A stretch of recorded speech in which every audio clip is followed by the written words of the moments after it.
جربتي كفتة الرز بالشوربة ولا على طول بتعمليها بالصلصة؟ طب جربتي تضيفي على الرز اللي بشعرية قشطة؟ ايه رأيك تعملي الأكلة دي المرة دي على طريقتي وبكل تكاتي؟ جربي ومش هتندمي، هتعملي كفتة رز متماسكة مهما تبات في الحلة يوم واتنين وتلاتة. هتاكلي كفتة رز بالصلصة وبالشوربة مع شوية رز أصلا ما كلتيهمش قبل كده. وبصراحة بقى اللي أول مرة تسمع عن الكفتة اللي بشوربة تقولي في الكومنتات، واللي متعودة تعملها برضه تقولي في الكومنتات. وقبل الطريقة والمقادير نسمي بالله ونصلي على الرسول. اللهم صلي وسلم وبارك على حبيبي وشفيعي رسول الله محمد.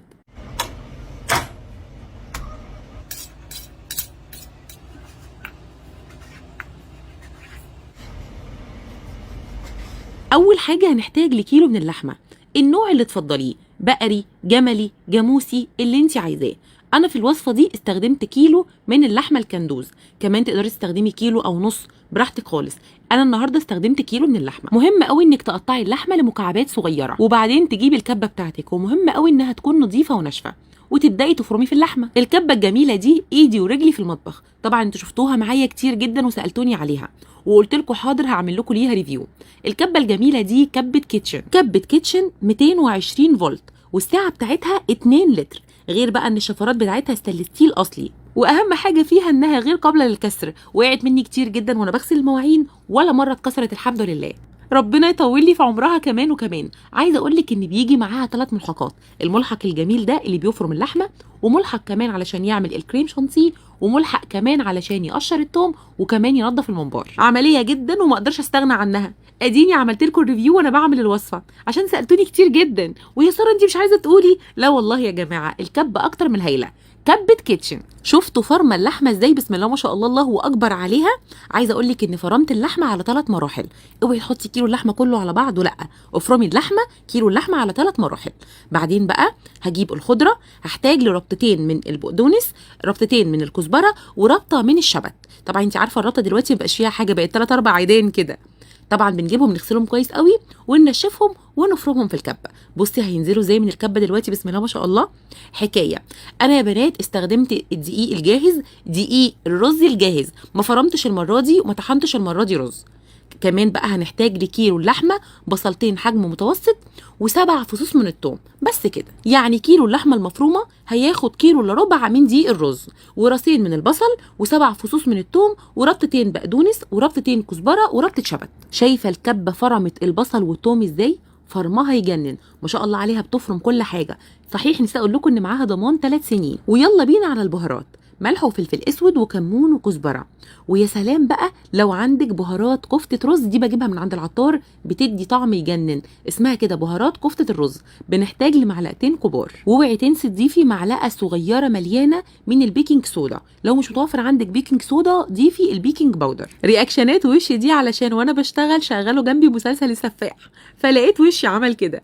نسيت اقول لك لو ما عندكيش دقيق رز مفيش اي مشكله. هنجيب كيلو الا ربع من الرز، نغسله كويس جدا وننقعه 6 7 ساعات، بعدين هنصفيه ونفرمه. بعجن عجينه الكفته كويس جدا، وبعدين ببتدي اخد منها شويه بشويه وافرمهم كمان مره عشان تتسمغ ويبقى معاكي احلى كفته. مستحيل تفك، مستحيل تطرى منك حاجه، يعني مفيش كده. بعدين هنجيب بوله صغيره ونضيف فيها شويه زيت، ونبتدي نبل ايدينا بالزيت ونصبع الكفته. عايزه اقول لك اني ما سبتهاش ترتاح ولا اي حاجه، انا اشتغلت على طول. صبعي صوابع الكفته تكون قد صباعك الصغير، ولا كبيره ولا صغيره. بصبع كل كميه الكفته وارفع طاسه على النار فيها زيت. بسوي الكفته على نار متوسطه، ما هو لو النار عاليه الكفته من بره هتاخد لون بسرعه ومن جوه هتكون نيه، ولو النار هاديه الكفته هتنشف معاكي. انا عايزه النار تكون متوسطه. بصي الكفته بسم الله ما شاء الله، ولا حول ولا قوه الا بالله، من جوه هشه وتحفه وجميله، ولا مكتومه ولا اي حاجه. عايزين تاكلوها وهي محمره وتجنن كده، كلوها اتسلوا عليها. لكن طبعا الافضل ان احنا ننزل بيها في شوربه او في صلصه، وهوريكم دلوقتي ده اللون المطلوب لتسويه الكفته. بصي بقى يا ست الكل، اول حله هناخد شويه زيت صغيرين من اللي قلينا فيهم الكفته، وهننزل بمعلقه صغيره من الثوم المفروم، هنشوحهم كده. واول ما الثوم يطلع ريحه، انا مش عايزه لونه يغير، يطلع ريحه بس، هننزل بالطماطم المعصوره. هنغطي الحله دي ونسيبها على جنب، ونجيب كمان حله هناخد فيها برضو شويه من الزيت اللي قلينا فيه الكفته وتوم مفروم. وبمجرد ما يطلع ريحه، انا مش عايزاه ياخد لون، هننزل بالشوربه. وانا محضره هنا شوربه ماسوره. ماسوره هاتيها من عند اي جزار وسويها وخدي الشوربه بتاعتها. عايزه اقول لك بقى الشوربه كده بتنزلي تطش بيها التوم، يا نهار ابيض. بصي بقى، هسيب الشوربه مع التوم ياخدوا غلوتين حلوين، مش هضيف لهم غير ملح وفلفل اسود بس. طبعا الشوربه عندي متبهره بورق اللورة والحبهان.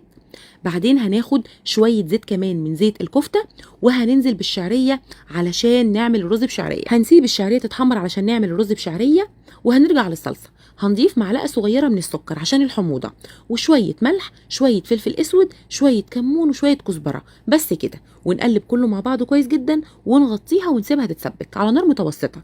وهنا الشعريه خلاص بتاخد معايا لون. هنزل بقى بالرز مغسول ومتصفي. كل ما في الامر ان احنا عملنا الرز بشعريه بزيت الكفته، فبيدي نتيجه حلوه قوي.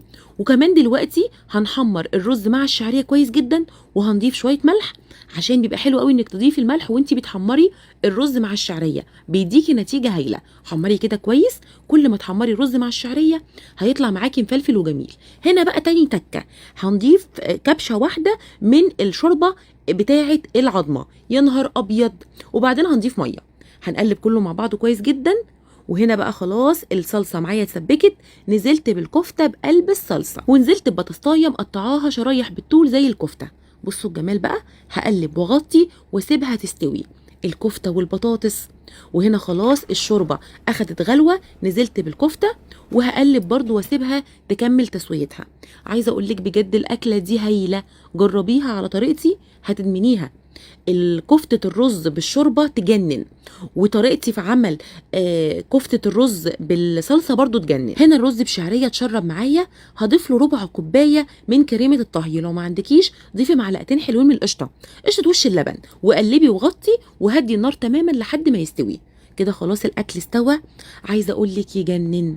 جبت صينية وحله بايركس صغيره كده، وبدات اقدم الكفته اللي بصلصه. شايفين الصوص بتاعها مظبوط ازاي؟ بسم الله ما شاء الله تجنن. وكله كوم بقى، والرز اللي بشعريه كوم تاني. كوبايتين الرز اخدوا كوبايتين شعريه، معاهم ربع كوبايه الكريمه الطهي او الكريمه اللباني، معمولين اصلا بشويه زيت من زيت الكفته، واصلا متشربين بشوربه عظمه. يا نهار ابيض على كمال شويه الرز. شويه الرز دول يتاكلوا بليمونه مخلله وخلاص. بصي معايا بقى الكفته دي، صبعتها وجهزتها وهدخلها الفريزر. وبصي بقى جمال الكفته اللي بشوربه، يا نهار ابيض. بصي بقى معلقه رز بشعريه من المفلفل الجميل ده، وكفتيه كده مع الصوص الفظيع بتاعها. والف هنا وشفا عليكي وعلى كل حبايبك. ويا رب وصفتي النهارده تكون عجبتكم، وان شاء الله تجربوها وتعجبكم. والى اللقاء في وصفات جايه كتيره قوي ان شاء الله. وكنتم مع ساره سمير.